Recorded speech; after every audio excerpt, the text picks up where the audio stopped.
never ever seen or heard any accident like this in my life. ট্রেনের ভিতর যারা passenger ওদের কি অবস্থা হয়েছে বা এখন অবধি হচ্ছে ভাবতে অবাক লাগছে।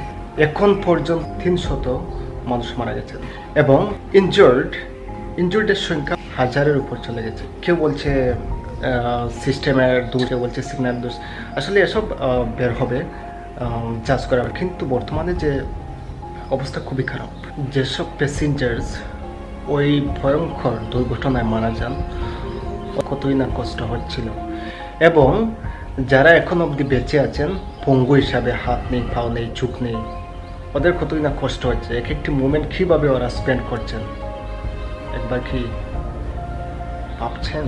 As we know, the train system of our country is the first largest in Asia and second largest in the world. এটি গর্বের বিষয় যে আমাদের দেশের ট্রেন সিস্টেম এত বড় একটি বিশাল ট্রেন সিস্টেম আছে, কিন্তু এরকম ঘটনা, ভয়ঙ্কর ঘটনা, দুর্ঘটনা দেখার পর কিন্তু মন ভেঙে যায়।